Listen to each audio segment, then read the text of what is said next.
महाराष्ट्राच्या राजकारणातून महत्त्वाची बातमी। प्रत्येक आमदार निवडून आल्यानंतर आता मंत्रिपदाच्या शर्यतीमध्ये आलेले आहेत।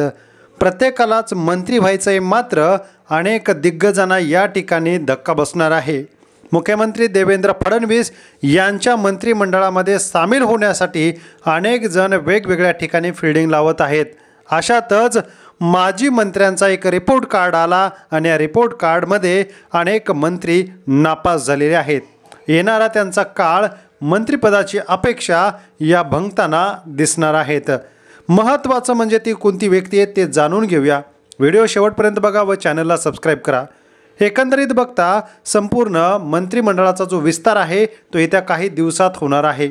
मुख्यमंत्री देवेंद्र फडणवीस, उपमुख्यमंत्री एकनाथ शिंदे आणि उपमुख्यमंत्री अजितदादा पवार या तिघांच्या पक्षांचं हे सरकार या ठिकाणी आणि प्रत्येकाला या ठिकाणी मंत्री व्हायचं आहे।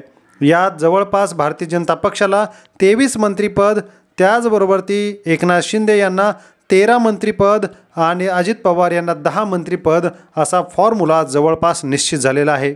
याच अनुषंगाने बऱ्याच मंत्रिमंडळामध्ये जे मागील काम केलेलं होतं त्यापैकी काही मंत्र्यांचा रिपोर्ट कार्ड भारतीय जनता पक्षाने काढला।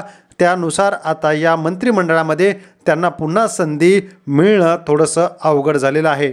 नक्की ते मंत्री कोण आहेत तेच आपण या व्हिडिओमध्ये जाणून घेऊया। चला तर बघूया ती मंत्री कोण होते।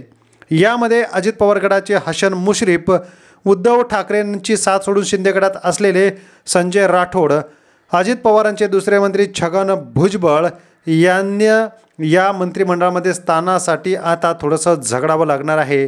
त्यानंतर अब्दुल सत्तार या रिपोर्ट कार्डमध्ये नापास झालेले आहेत। त्यानंतर सुरेश खाडे, भारतीय जनता पक्षाचे माजी मंत्री, यांचाही रिपोर्ट कार्ड खराब आलेला आहे। भारतीय जनता पक्षाचे ज्येष्ठ नेते सुधीर मुनगंटीवार यांच्याही खात्याचा रिपोर्ट कार्ड बघता या ठिकाणी त्यांनाही धक्का बसलेला आहे।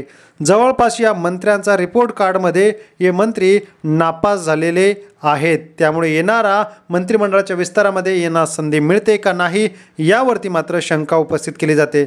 आपल्याला याबाबत काय वाटतं कमेंट करा।